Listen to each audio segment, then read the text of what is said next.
Boa noite a todos que nos assistem. É com grande prazer que mais uma quarta-feira estamos aqui trazendo para vocês o programa Engenharia Predial. Hoje com a presença de uma convidada ilustre, a Júlia Barreto Venturini, né? Acabou que na chamada ficou só Barreto, mas ela prefere ser chamada de Venturini.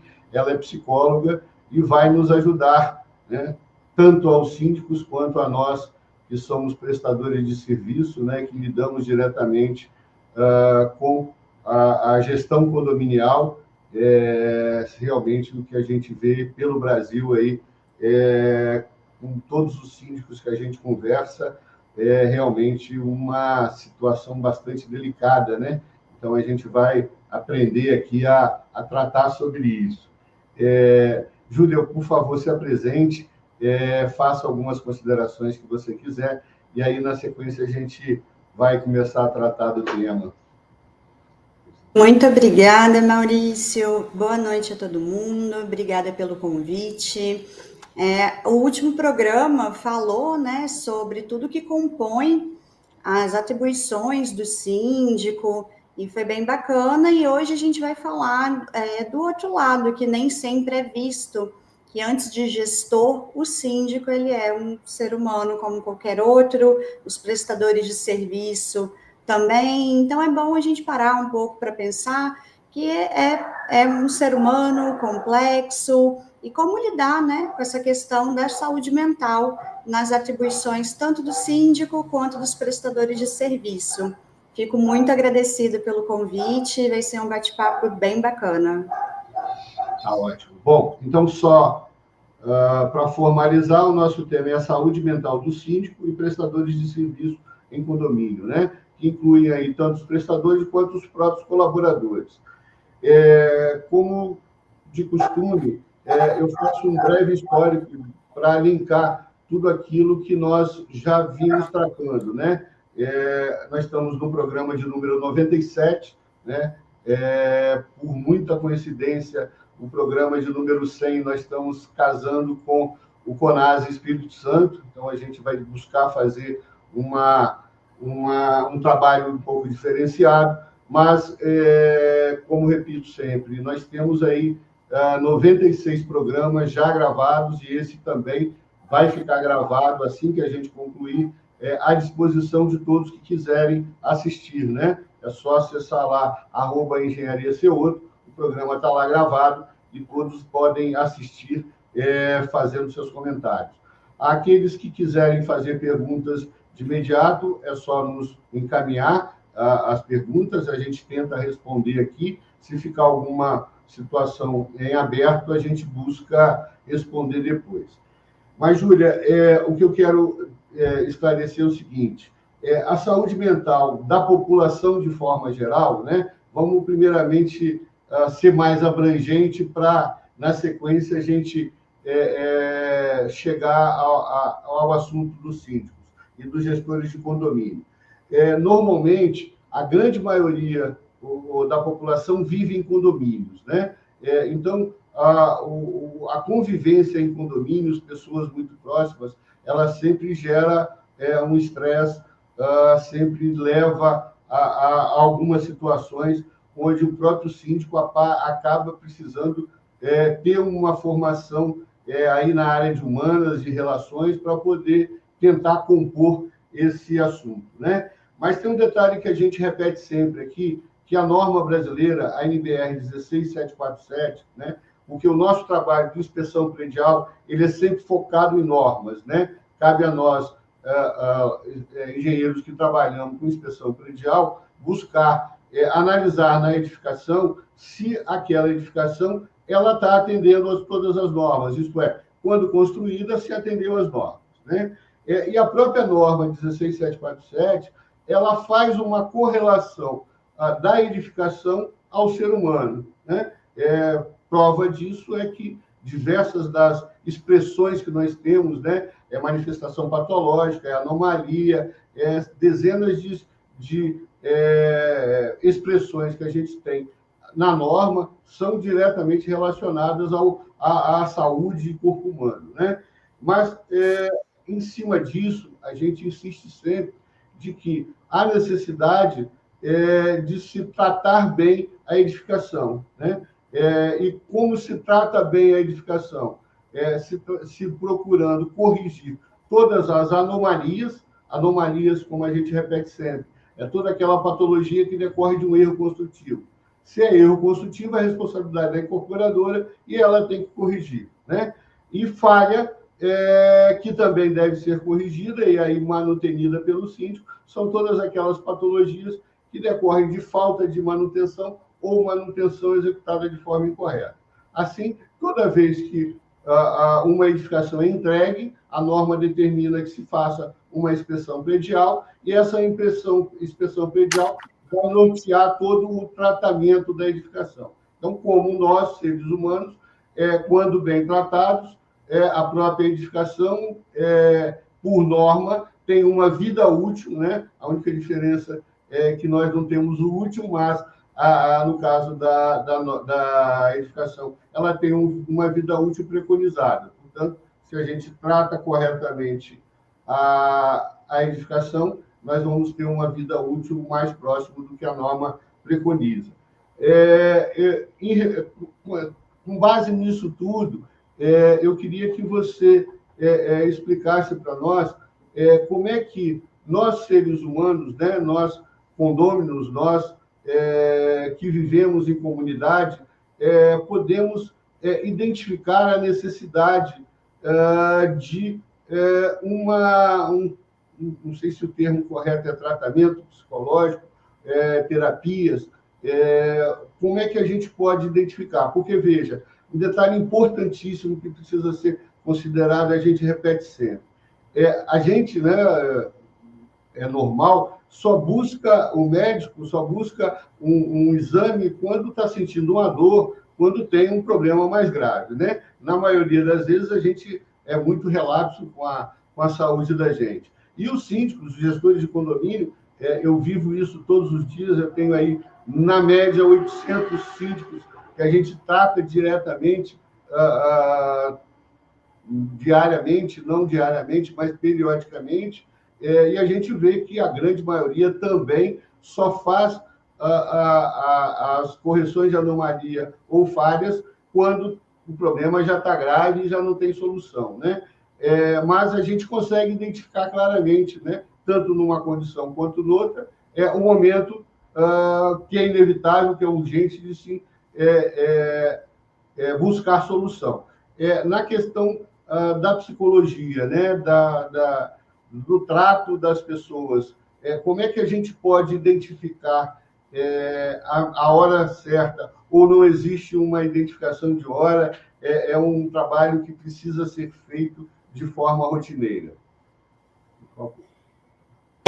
Então, existem abordagens, existem pessoas que afirmam que a busca por terapia, ela pode ser feita sempre, que é sempre positivo, que é sempre importante buscar acompanhamento, porque, invariavelmente, a gente tem questões para analisar. Só que, como você colocou, sobre a questão de, muitas das vezes, é algo secundário, a gente buscar tratamento, a gente buscar auxílio, a gente até prevenir algumas questões. Tem pessoas que vão buscar terapia porque não tem um alarmante, e tem pessoas que já têm um contexto prévio de identificação. O principal, eu acho que voltando um pouquinho, é a gente entender como que funciona a terapia, o que tá junto ao apoio psicológico, buscar tratamento ou acompanhamento.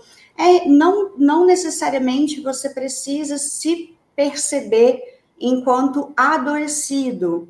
Então, você até fez uma comparação com ir a uma consulta médica. Você está com uma dor, você está com uma queixa, você está com um ferimento, e aí você busca esse auxílio médico por algo evidente. nem sempre vai ser algo visível, nem sempre vai ser algo evidente que vai chamar essa atenção. Tá? Um paralelo, por exemplo, com uma estrutura física seria uma rachadura, sabe? Você vê uma rachadura na sua casa, você busca entender o que está ali, busca acompanhar de perto e ver o que pode ser feito. É algo visível e às vezes realmente vai aparecer. Pode aparecer enquanto sintoma físico, aceleração de batimento cardíaco, excesso de suor, que são mais atrelados à questão de ansiedade, pode afetar a questão do sono, pode afetar o seu apetite, mudanças de humor e questões também mais sutis. Então, assim, desatenção, mais irritabilidade do que de costume, isolamento social, mudanças de humor, baixa tolerância à frustração, então as coisas te incomodam com uma outra magnitude. Então, são vários os aspectos que podem chamar a atenção. E o principal é você entender que você está buscando uma compreensão. Eu acho que fica bem formulado dessa forma. Não necessariamente vai ser um tratamento, porque fica muito médico-paciente essa visão. Pode ser, sim, às vezes vai ser um acompanhamento, às vezes vai ser um auxílio pontual para uma demanda pontual. Então, assim, algo te chamou a atenção. Na maioria das vezes, algo atrelado a algum prejuízo. Então, eu estou menos funcional em alguma atividade, eu estou menos atento do que de costume, eu estou mais irritado do que normalmente eu consigo administrar as questões da minha vida e vou buscar um conhecimento maior a partir disso. Então, essa primeira tomada de decisão é evidenciar que tem um desconforto, evidenciar que tem um incômodo. Algo não está ali no lugar, digamos assim, e não necessariamente precisa ser uma ferida exposta, sabe? Não necessariamente precisa ser algo muito grave. Você vai buscar entender melhor sobre alguma coisa, algum ponto, algum comportamento que está chamando mais atenção e geralmente atrelado a prejuízos, seja no seu trabalho, seja na sua vida pessoal, seja em alguma questão física do seu corpo. E aí é importante você tomar esse conhecimento sobre alguma coisa que mudou e buscar esse auxílio. Então, eu acho que é isso, sabe? Entender que não necessariamente está atrelado a um tratamento, não necessariamente precisa chegar ao ponto de ser uma ferida exposta e que buscar esse auxílio só vai te fortalecer para conhecer melhor sobre o que está acontecendo. E conhecer melhor pode ser, por exemplo, nada atrelado à doença, sabe? Pode ser melhorar a sua comunicação, pode ser lidar melhor com organização de rotina. Então, às vezes, a gente atrela muito ao conceito de saúde e doença. Então, até estereótipos de alguém adoecido pela saúde mental é alguém com trejeitos, às vezes, muito macro, e não necessariamente, às vezes as coisas são mais sutis. Entendi. Normalmente, a gente repete sempre aqui que o síndico, ele sabe sempre que ele tem que ter um bom administrador, uma administradora, alguém que cuide das contas, né, um contador, porque o dia a dia normalmente compra, venda, pagamentos, né? O síndico também normalmente tem o seu advogado de confiança, né? Porque a parte jurídica ela está sempre atrelada, é inerente ao trabalho do condomínio, e aí, principalmente na questão de cobranças, de recebimentos, né? A gente insiste aqui muito na necessidade de que o síndico precisa ter o seu engenheiro de confiança, porque o engenheiro que vai conhecendo a edificação, poder orientá-lo tecnicamente para efetivamente executar as correções que têm que ser necessárias, a manutenção do dia a dia, a preventiva, seja ela preventiva ou corretiva. Mas, puxando nessa visão da questão psicológica, eu lhe pergunto, o síndico também precisa ter um psicólogo de confiança, porque, veja, ele no seu dia a dia, como trata com muitos condôminos, como tem colaboradores dos mais diversos, ele precisa ter um conhecimento melhor da área psicológica, do tratamento entre pessoas, correto? Ele precisa, talvez, ter uma terapia de forma continuada, né? De forma com que ele possa utilizar esse material que ele adquire na sua conversa, no seu tratamento com a psicóloga, aplicá-lo também dentro do seu dia a dia de trabalho, correto? Uhum.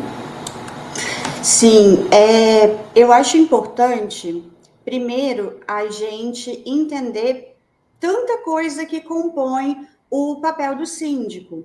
Então, é um papel de liderança, com muita cobrança, muita tomada de decisão, pressão por todas as partes, praticamente. Ele precisa lidar com conflitos, ele precisa ter uma habilidade de comunicação, precisa ter uma escuta ativa, precisa gerenciar muitas decisões, muitas camadas. E o que você falou, que é uma equipe qualificada, além do síndico, é muito importante. E é uma das atribuições que favorecem ao desempenho no trabalho mesmo. Você ter uma equipe qualificada, você ter o engenheiro que você confia, o advogado para auxiliar na questão jurídica, você saber que pode contar com esse conhecimento de especialistas e a busca por auxílio psicológico, seja um acompanhamento regular ou pontual, ele vem a partir do momento que você entende que você lida com muita coisa. É muito material humano e também questões de planejamento, estratégia, tomada de decisão, lidar com estabelecer prioridade do que fazer, como comunicar, sabe? São várias camadas. E, assim, síndico não é uma profissão regulamentada. Então, tem síndicos que são de carreira e que têm um conhecimento e que vêm de uma bagagem, um repertório. Tem pessoas que podem vir a se tornar síndico de primeira viagem e não tem um repertório tão amplo. E são várias atribuições, porque é um cargo de liderança. Você vai lidar com muitas questões, sejam elas estratégicas, de planejamento, de comissão de obra, de prazos, de normas, seja questão humana, material humano mesmo, como ter empatia, como se comunicar. Então, o apoio psicológico, ele auxilia em todo esse preparo. Como que a gente identifica o que está ao seu alcance e o que não está? Como que a gente identifica e melhora a sua comunicação de uma forma assertiva? Como que a gente faz mediação de conflito entre a vizinha X e o vizinho Y? Como que a gente instrui, treina os prestadores de serviço? Como que a gente cria um clima favorável, um clima saudável? São muitas atribuições. E aí o profissional de psicologia, ele vai te auxiliar em tudo isso, sabe? Então, mais uma vez, sem atrelar uma questão de saúde e doença, porque nada do que eu narrei até agora tem um vínculo direto com adoecimento. Tem uma questão de melhoria, de compreensão maior autoconhecimento, ele vai te beneficiar em todas as áreas. Então, você entender o seu papel, você entender com muita clareza as suas atribuições, você ter conhecimento sobre tudo que compõe. Você toma uma decisão enquanto síndico e você tem embasamento para poder explicar, afirmar, comunicar, instruir. Então, o autoconhecimento é muito importante, o conhecimento em relação às suas atribuições é muito importante, e aí o profissional de psicologia que vem auxiliar nisso tudo, ele vai agregar em todos os aspectos, seja ampliar repertório comportamental, seja melhorar habilidades, seja lidar com questões de sofrimento psíquico, que normalmente é o mais falado. Você está diante de um sofrimento psíquico e, a partir disso, você busca esse auxílio, mas tem várias outras atribuições. Então, com toda certeza, é muito benéfico você ter uma pessoa de confiança, sabe? Essa pessoa de confiança, em algumas abordagens, a gente chama de transferência, você ter uma boa transferência com esse profissional, que, em termos mais simples, é você realmente se sentir confortável com aquela postura, com aquela abordagem, com o jeito que a pessoa fala, com o jeito que ela te analisa, com o jeito que ela pontua algumas questões, ao ponto de você falar sobre a sua vida, e nesse caso, as suas atribuições enquanto síndico, ou condômino, ou prestador de serviço, e entender tudo que compõe e o quanto você pode melhorar em vários aspectos com esse auxílio do profissional de psicologia.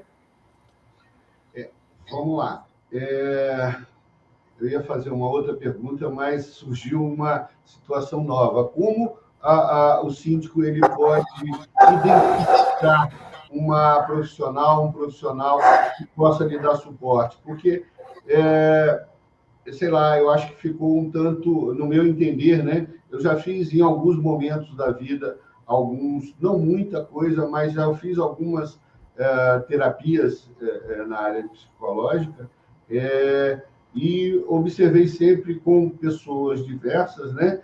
Observei sempre que vai muito daquela, sei lá, como diria, do contato que você tem, do que você consegue transmitir, receber, né? Qual seria uma dica para que um síndico possa estar escolhendo um profissional que possa lhe dar esse suporte emocional, esse suporte psicológico? Maurício, não vou mentir que, em alguns casos, é um tanto quanto um investimento mesmo, de tempo, financeiro, enfim, de tentativa e erro. Possivelmente, você já foi a uma consulta com alguma outra área, qualquer que seja, da saúde ou não, mas vou dar o exemplo de um médico. Nossa, fulano, ele sempre atrasa na consulta, ele é direto e até um pouco grosseiro, enfim, você coloca algumas pontuações negativas, mas, nossa, ele é excelente cardiologista, eu só vou nele, minha família só vai nele, e você continua indo, sabe? E na questão de você escolher um profissional de psicologia, os critérios, eles são muito mais subjetivos. Então, é uma pessoa que você tem que se sentir à vontade, que você tem que conseguir colocar para fora, falar de si, se expor, de forma alguma se sentir julgado, desrespeitado, invalidado. Infelizmente, como qualquer outra profissão, tem profissionais que não são qualificados, E, assim, julgamento e desrespeito é algo de forma alguma que deve ser aceito, tem que recorrer ao Código de Ética da Psicologia e denunciar, mas, assim, é muito subjetivo. Pode ser que o psicólogo famoso, que várias pessoas vão, que tem nome, ele funcione para alguma pessoa e por questões subjetivas não encaixou tão bem com o Maurício. Maurício não gostou tanto da forma que fala, da forma que pontua. E também eu acho interessante falar que existem profissionais diferentes, obviamente, e abordagens diferentes da psicologia. Então, tem abordagem que o profissional ele fala mais e até mais diretivo, ele conduz, ele pontua. Tem abordagens que o profissional praticamente não fala, justamente para deixar você bem sem influência externa do seu pensamento e de como você constrói a sua narrativa. Então, tem abordagens diferentes, profissionais diferentes, e por trás de todo psicólogo é uma pessoa. Então, tem que ter uma afinidade nesse vínculo. E aí, não vou mentir, nem sempre é na primeira tentativa, sabe? Às vezes você vai em um profissional e, putz, não fluiu muito, não me senti tão à vontade. E aí que vem esse investimento, seja de tempo e dinheiro, para você buscar outras alternativas. Às vezes foi a abordagem, e você pode perguntar sobre isso, e nem sempre isso é falado. Às vezes foi realmente o jeito da pessoa, ou alguma fala que, putz, não pegou legal, mas o principal é que em algum momento tenha uma combinação de chave e fechadura, sabe? Você se sente bem, você se sente à vontade, você realmente confia no que aquele profissional está te proporcionando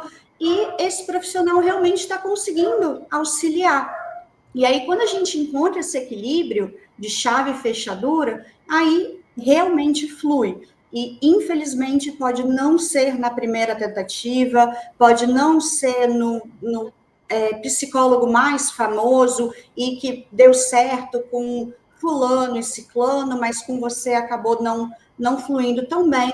Então, acho muito importante falar isso. Pode não ser na primeira tentativa e o funcionamento, ele é muito subjetivo. A terapia do Maurício, ela precisa necessariamente funcionar para o Maurício e é muito subjetivo. Acho que pode não dar certo para uma outra pessoa, né? Então, a recomendação é sempre no sentido de se não fluiu, não deu certo, ou ficaram dúvidas na primeira, passe para a segunda, terceira, até poder encaixar, né? Seria isso. É por aí.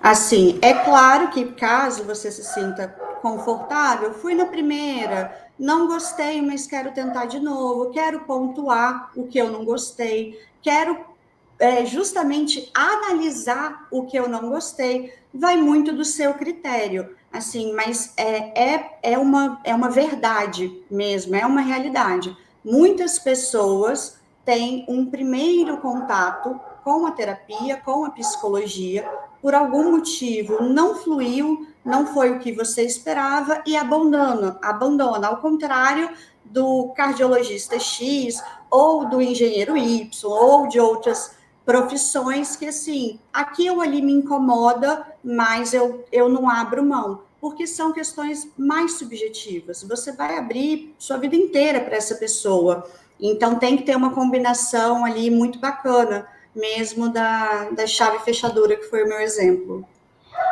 Certo. Considerando que você até comentou há pouco, né? A gente tem aqueles síndicos que a gente chama de orgânico, ou síndico morador, aquele síndico que resolve a se colocar como opção para tentar ajudar, né? É sempre o discurso que a gente ouve é sempre nesse sentido, né?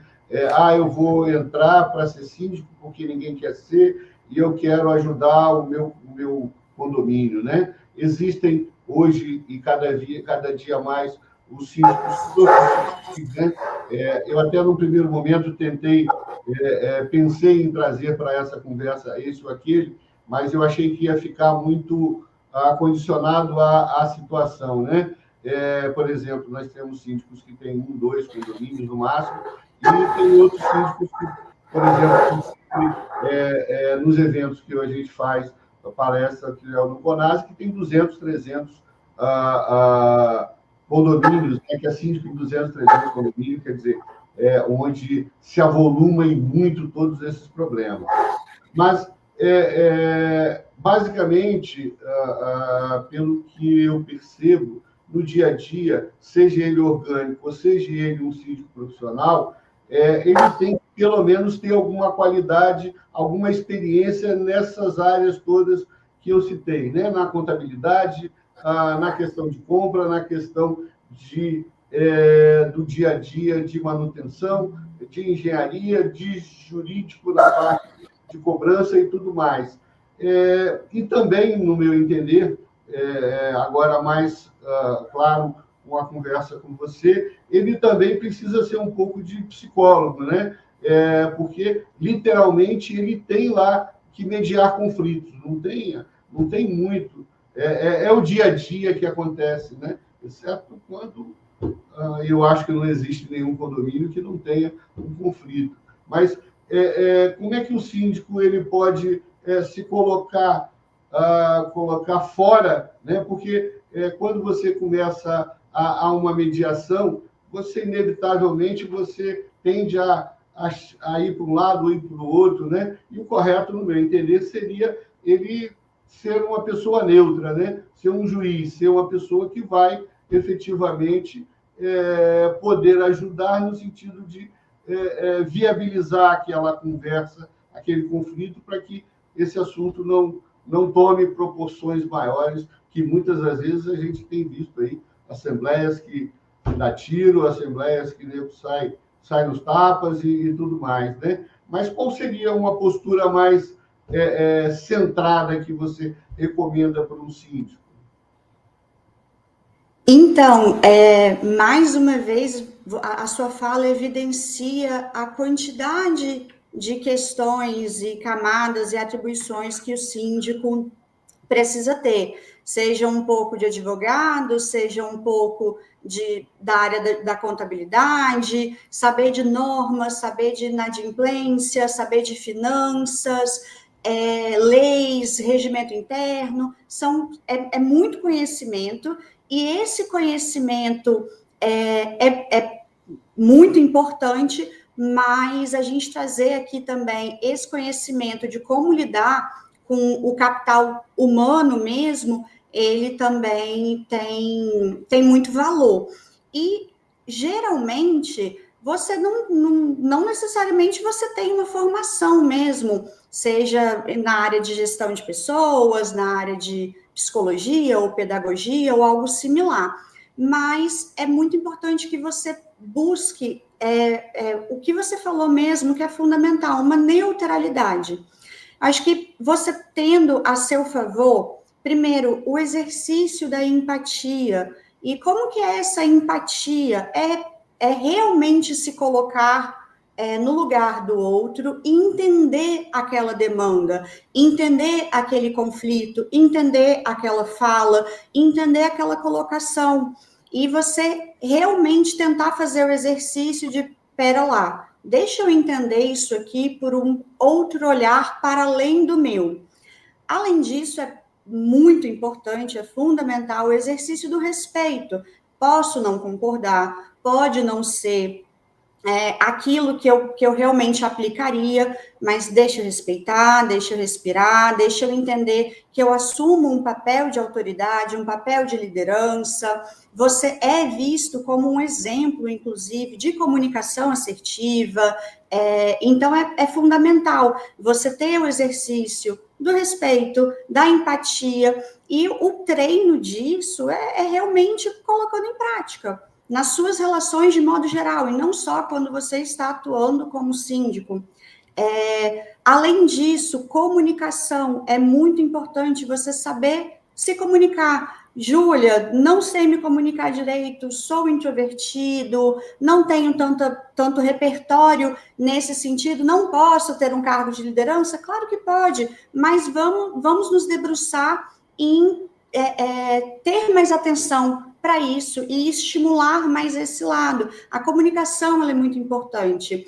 E, além disso, a escuta ativa. Você está escutando aquele problema, aquele conflito para responder. Eu estou te escutando aqui, já pensando no que eu vou te responder, já pensando em colocar em evidência o que eu acho, o que eu penso, como que realmente aconteceu, ou é uma escuta ativa atribuindo significado para o que você está falando, que aí já liga com a empatia de me colocar no seu lugar. Então, assim, são atribuições muito sutis, digamos, e que você coloca em prática em todas as suas relações.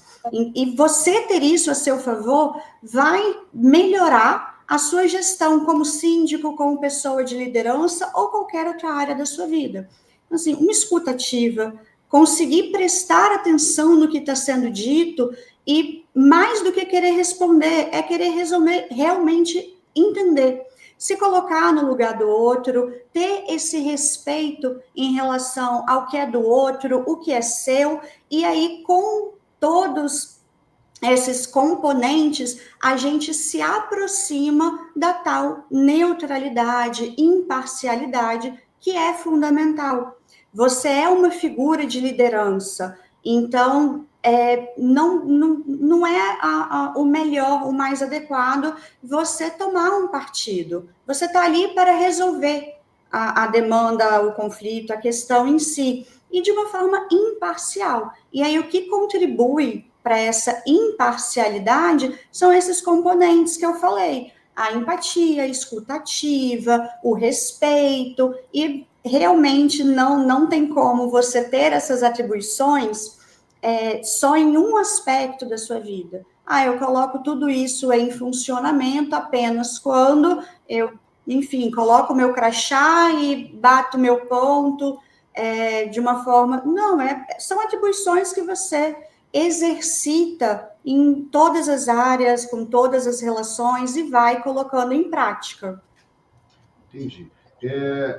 Seria ousado da parte de um síndico, né? Ou seria razoável ele considerar que fazer uma terapia vai ajudá-lo as tratativas, vai ajudá-lo no dia a dia dele? Ou você acha que há necessidade de algo mais? Se existe algo mais, qual seria a solução para isso? Olha, você buscar a terapia é você se debruçar sobre você mesmo, né? Então, é como se fosse dar um zoom mesmo em todas as áreas da sua vida. E aí está muito atrelado a gente pode colocar infinitos questionamentos.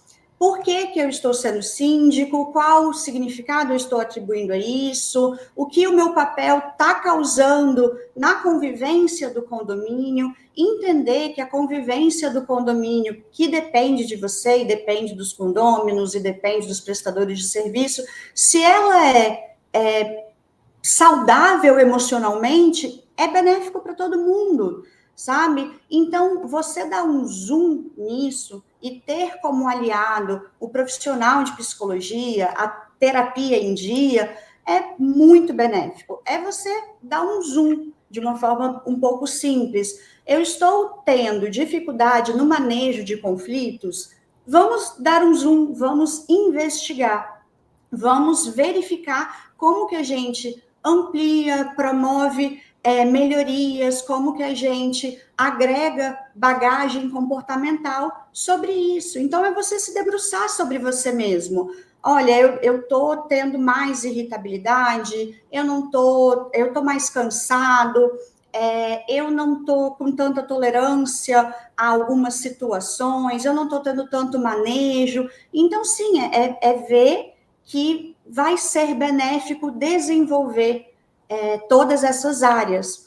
E aí, não só com terapia e com o profissional de psicologia, você pode ler livros, você pode fazer parte de treinamentos, você pode buscar grupos de apoio ao síndico, você pode, inclusive, propor no próprio condomínio, propor roda de conversa, propor um canal, inclusive um canal ético mesmo, para relatar algum incômodo, alguma coisa que realmente ocorreu e o que pode ser feito diante daquilo.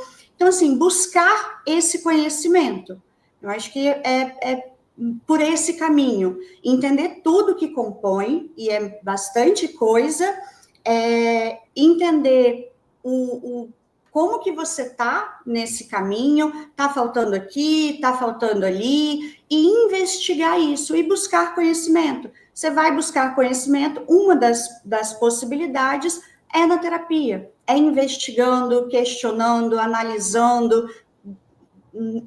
majoritariamente é semanalmente, então toda semana você está ali colocando o dedo na ferida, olhando mais de perto para aquilo e, enfim, dando novos significados e aos poucos tendo mudanças significativas. E a função de um profissional de psicologia, estou aqui buscando na memória lá as épocas em que eu fiz, né, é identificar exatamente as suas deficiências, né? Eu lembro perfeitamente de que a gente trabalhou muito a questão do não, no meu caso, né, o poder do não, né?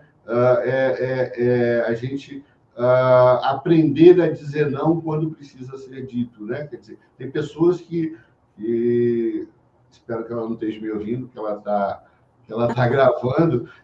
A minha esposa, normalmente ela diz não, né?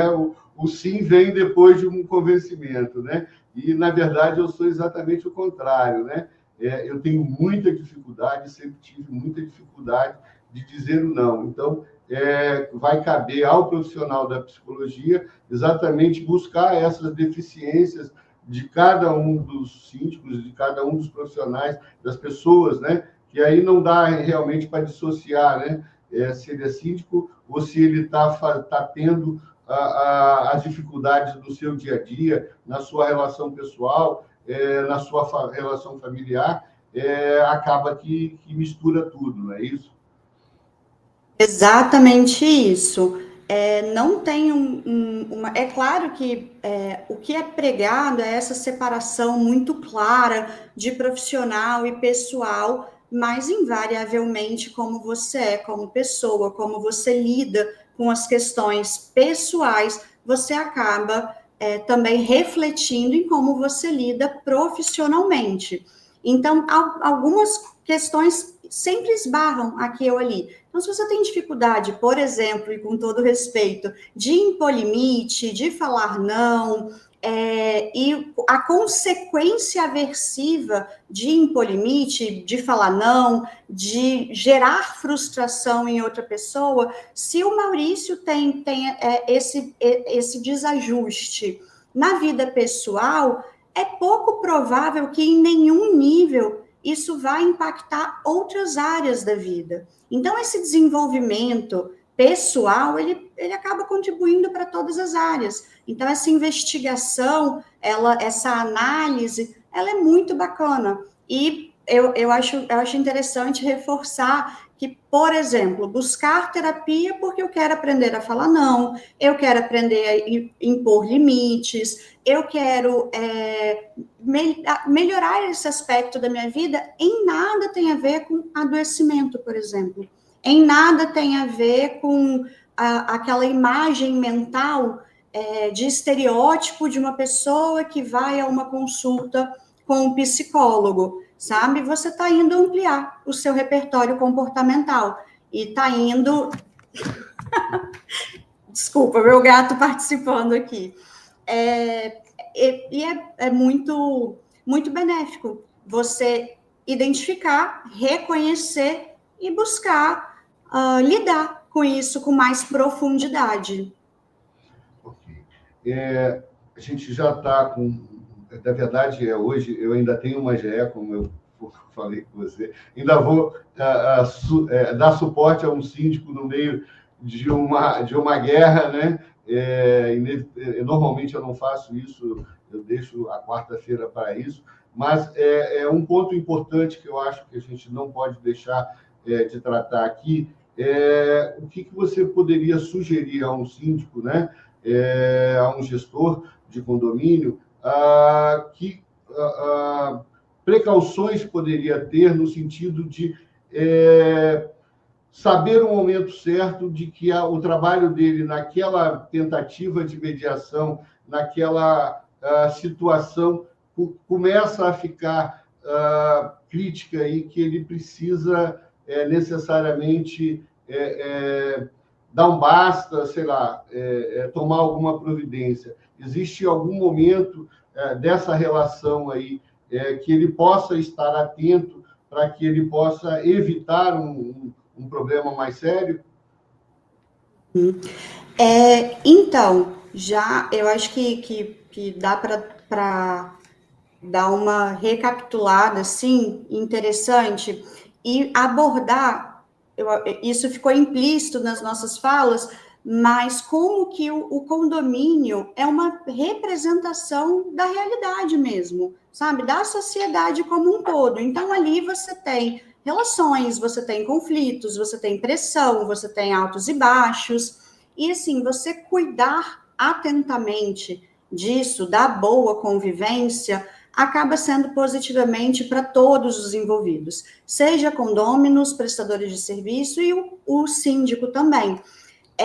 O síndico, é muito importante que ele tenha essa clareza de tudo que é atribuído a ele, todo o seu papel, tudo que compõe esse exercício, né, da sindicância e entender também até onde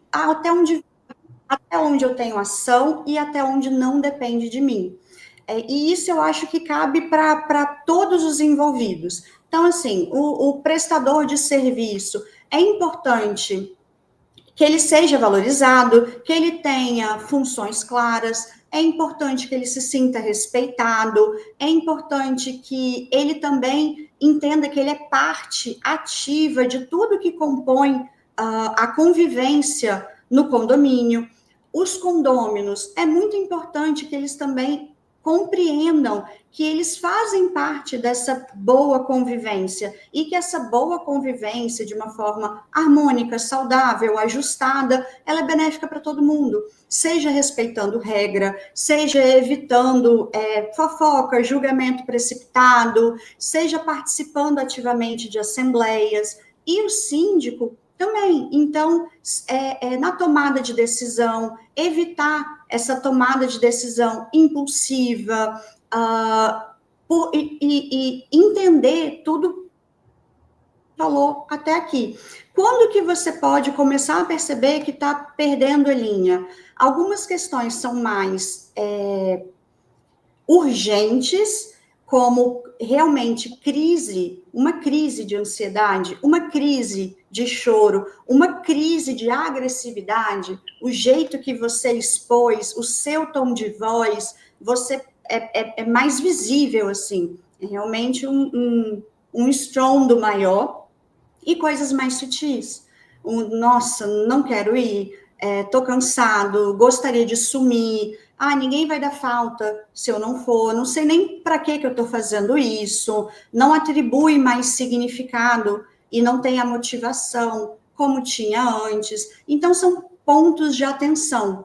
E, assim, vai ter conflito, vão ter altos e baixos, lidar com pessoas é complexo, sabe? No síndico, ele lidar com os moradores e com prestadores de serviço e com outras áreas especialistas que ele precisa conviver, é complexo.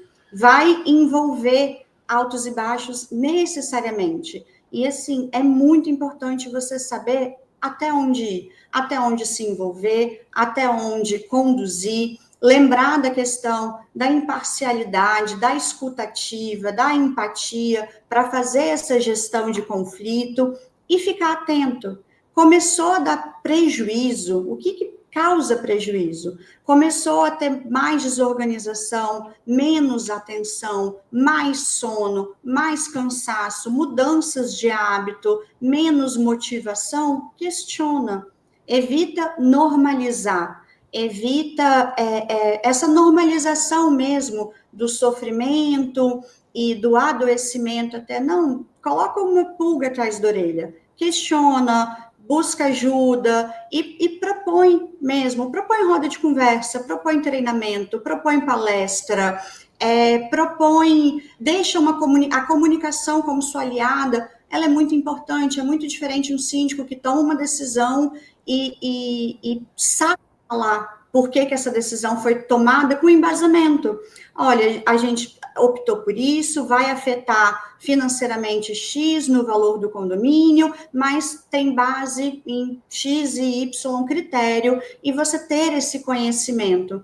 Então, são várias camadas de atenção, mas eu acho que sempre atento ao prejuízo que está sendo causado, e ter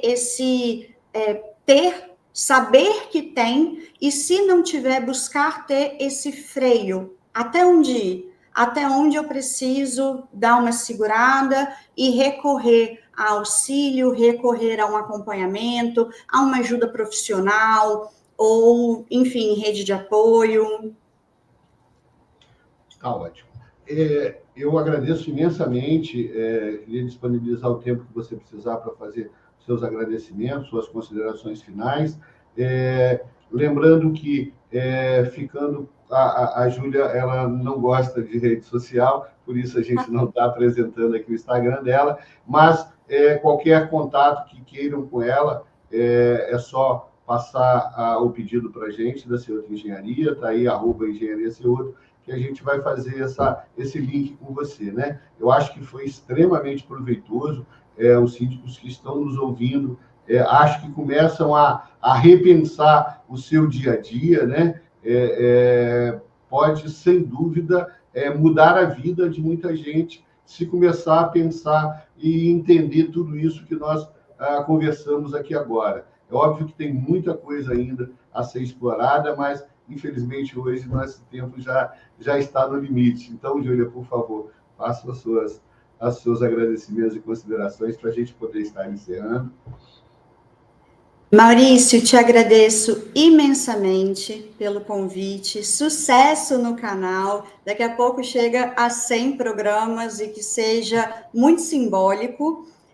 Fico muito feliz em participar desse tema, convido todo mundo a refletir mesmo sobre fazer parte dessa mudança, sendo morador, seja síndico, seja prestador de serviço, e entender que o bom convívio, ele acaba afetando positivamente todos os envolvidos.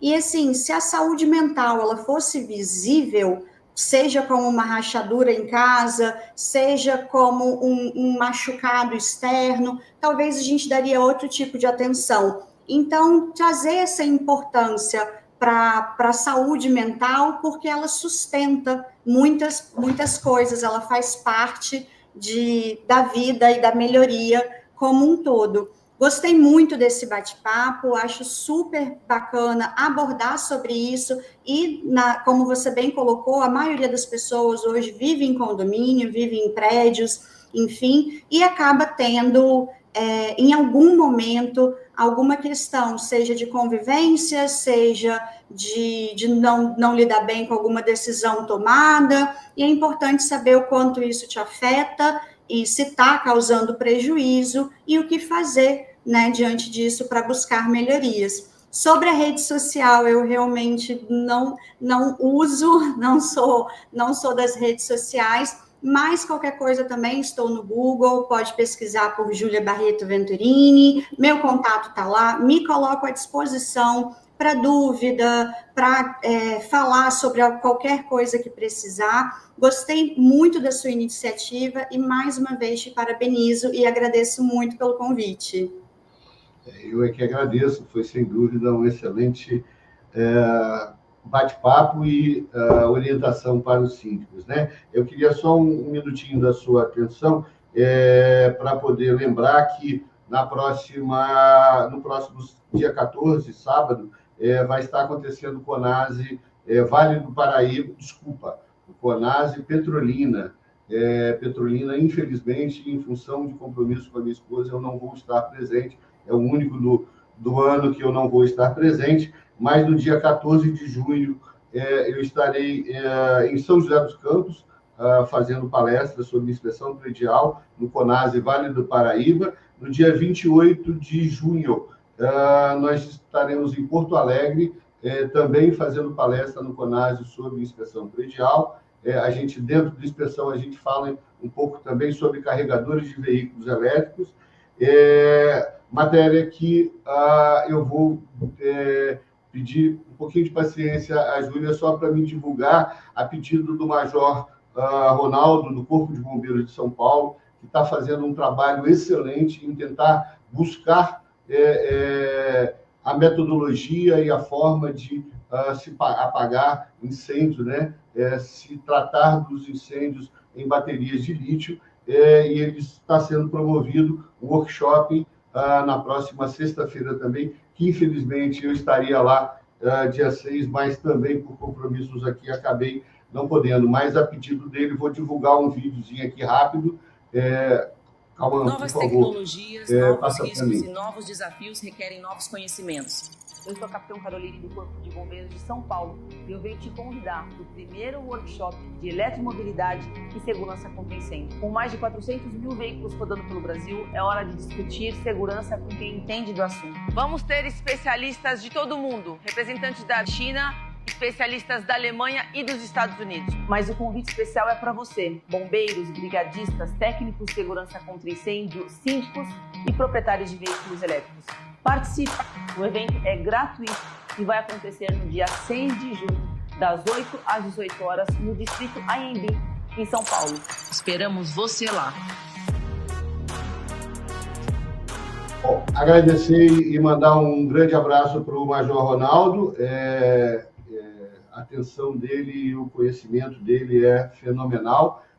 Também em função de todas as tratativas que fizemos com ele e com os outros corpos de bombeiros, nós publicamos aí e disponibilizamos de graça para todos os profissionais e síndicos que quiserem um e-book que trata exatamente desse assunto, as medidas mitigadoras necessárias para a instalação desses carregadores dentro das edificações, né? A nossa visão aí é a questão da segurança, de prevenção e combate a incêndio e pânico dentro das edificações. Está à disposição para todos que quiserem.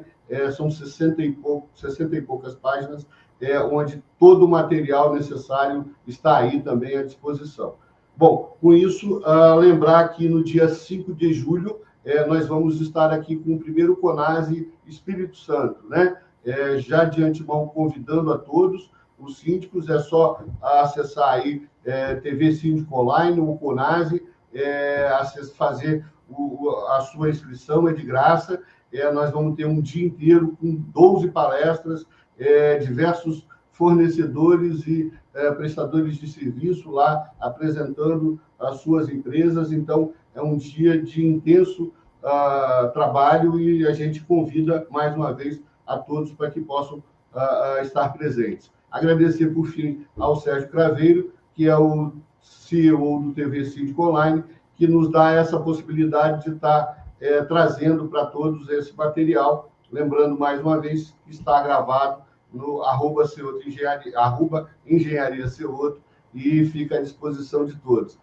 Júlia, mais uma vez, muito obrigado, grande prazer em te conhecer. A gente volta numa próxima oportunidade com mais matérias sobre isso. Grande abraço, boa noite. Abraço, conta comigo.